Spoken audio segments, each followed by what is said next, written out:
আসসালামু আলাইকুম। আমাদের প্রজেক্টের সব কাজ প্রায় কমপ্লিট। আমরা এখানে মোটামুটি বেড করেছি, দেখতে পাচ্ছেন। বেডগুলো আরও চয়রো হবে, জাস্ট ড্রেনের মাটিগুলো উপরে নামানো হয়েছে। আজকে আমরা প্রত্যেকটা একটা মালা তৈরি করব। এখানে আমাদের প্রায় 18-19টার মতো বেড হয়েছে স্কোয়ারে। প্রায় 400-র মতো বা 370 মতো গাছ এখানে আমরা দিতে পারবো। এবং আমাদের চারপাশে যত ডালপালা সব সেটে ফেলেছি, দেখতে পাচ্ছেন। এই যে পাশে সব গাছের পাতা, ডাল, সমস্ত কিছু। আজকে আমরা গোবর নিয়ে আসবো এই ইসে করে, এনে প্রত্যেকটা মাদায় আমরা গোবর দেবো, এটা আপনাদের দেখানো হবে। এবং এখানে এই যে যত পাতা আছে, এই পাতাগুলো আমরা এখন এখানে কালেক্ট করতেছি। এই পাতাগুলো কেটে কেটে এখানে রাখতেছি। এই পাতাগুলো আমরা পাতা পচা সার তৈরি হবে, অথবা ট্রাইকো কম্পোস্ট আমরা তৈরি করার ট্রাই করব। এখানে একটা গর্তের মতো আছে, আমরা পাতাগুলো সব, এখানে যত পাতা আছে এই পাতাগুলো সব এখান থেকে কালেক্ট করে এইখানে নিয়ে আসবো। এবং এইটা একটা উৎকৃষ্ট সার হবে, এটা আমাদের ফিউচারে কাজে লাগবে, এটা আপনাদের দেখানো হবে। আমাদের যে বেডগুলি আছে, বেডের প্রত্যেকটা বেডের মাথায় আমরা একটু ড্রেন করেছি, সেই ড্রেনের কাজ চলছে।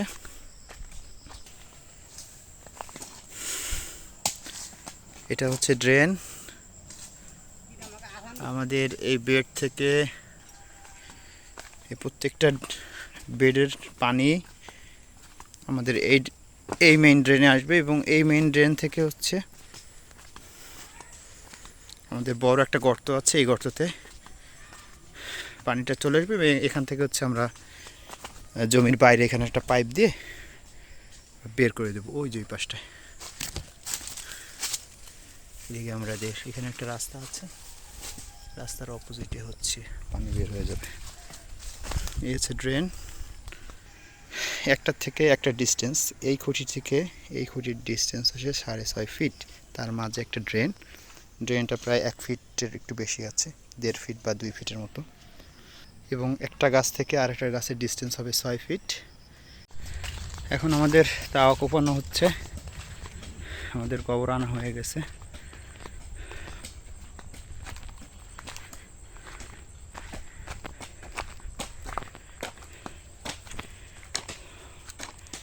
এবার তাওয়া কোপানোর পরে আমরা 1 কোদাল করে গোবর তাওয়ার উপরে রেখে দিচ্ছি।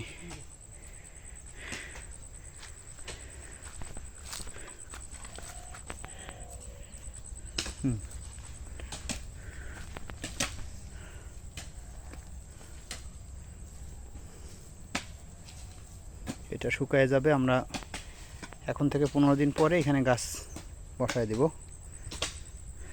এরপর মাঝে মাঝে তাওয়া একটু পানি দিয়ে ভিজাই দেব, আর কিছু সার দিয়ে মাটিটা জোর জোর করে ফেলবো আমরা। আমাদের বাগানে কিছু আবর্জনা হয়েছে,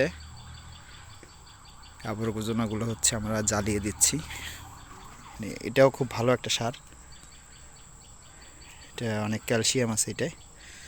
এটা আমাদের জমিতে উর্বর করবে এই সাইডটা। এখানে বন জঙ্গল ছিল, সব পুরানো হচ্ছে।